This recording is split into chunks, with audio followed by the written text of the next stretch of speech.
Today I'm going to be wiring up the van and putting in all the cables behind the walls. Everything that won't be seen or can't be touched, we're going to put in today. For anyone who is new to our channel, we are Lockie and Ash, two Australians building our second camper van in a foreign country. Join us for week 2 of our second complete build. We tried to film as much as possible so you can learn some tips for your own van build. For reference, we are not professional van builders, this is our own DIY project.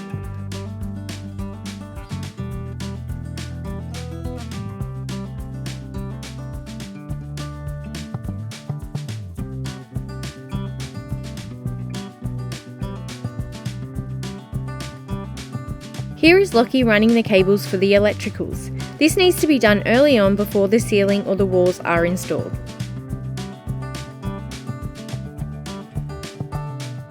While Lockie's working on some of the electrical cables and things in the van this morning, I'm sanding the roof panels. I'm doing it inside today because there is a chance of rain again today, so just playing it safe. We don't want to get wet and have to move everything. So let's get started. I have a lot of panels to do.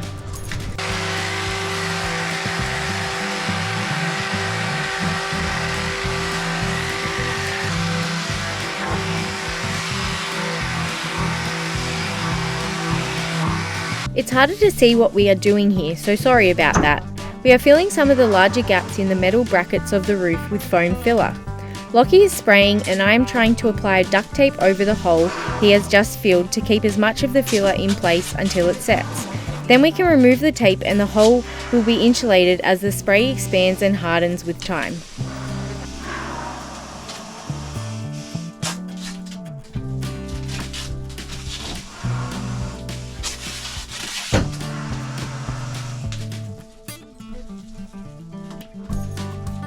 Sometimes applying the tape didn't go exactly to plan.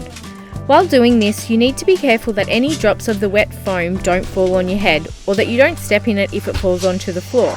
If it does fall onto the floor or there is excess somewhere, once it dries you can peel it off or cut it off. It's just messy until it sets.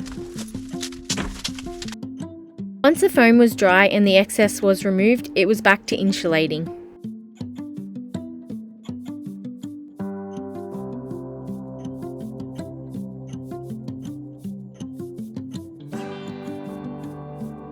Now that the wood was sanded, it was time to stain our ceiling panels. The stain we were using had to be applied evenly and left for a few minutes before wiping off the excess.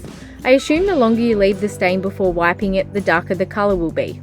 We used a chestnut stain and we were really happy with the end result.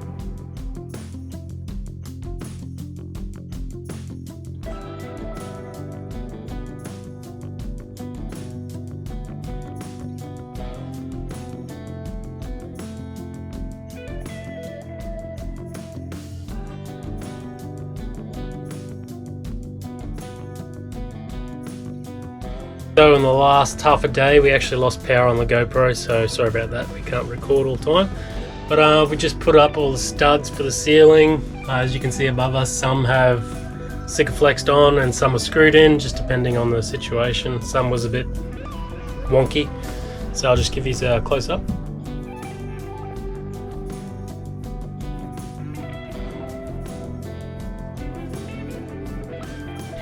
So yes, that is what we have been doing. Yes, excellent, Smithers. After his little outburst, it was back to work. After the stain had dried on the ceiling panels, it was time to coat them with a varnish to seal and protect them. The next day the varnish was dry, so the panels needed a quick sand and wipe down before applying a second coat. It appears Lockie is busted not wearing safety glasses. I appointed myself as on-site safety inspector. Well, for most things. We won't talk about the safety footwear worn for most of the build. Once the panels had dried, we could then start installing the roof. Lockie decided to cut the panels and install them at different lengths every second row so that the join wouldn't be so noticeable.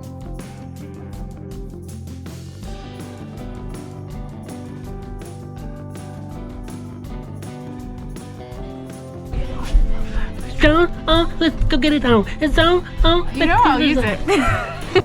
The start of another new day of the van build. Let's see what Lockie has in store for us all today. To start with, it's time to tape and label cables so that we know what they are for and so that they are kept neat. Lockie is also placing some of the cables into the conduit. Van electricals is a more complex job, and luckily Lockie is actually an electrician. There's a lot of detail that goes into this side of planning your van. We have posted a video on our van electrical setup already, so you can check that out if you're interested. I'll link it in the description. It was then on to the next job. We made frames to make cut-in features in the walls at the back of the van. It adds extra detail and gives us extra room to lie across the van in bed. This job was a lot harder for us than we initially thought. Since we weren't making it completely square, we had to work out the angles. A lot of interesting language was coming out of Lockie's mouth during the making of these frames. Once the frame was made, we used the wooden slats to create a back. It was then time to start framing up the walls, and apparently Lockie was pretty happy about that. Now that the walls were framed up, it was time to sand some more panels so that we could install the wall. And just like that, week 2 of the van build was complete. So a little recap of what we got done this week. We finished insulating the van, sanded and stained the ceiling panels, put in some support beams for the ceiling, installed the ceiling panels, organised and labelled the electrical cables so we know what's what, made our wall cutout features, started framing up the walls, and lastly sanded the wall panels ready for install next week. Join us next time for week 3.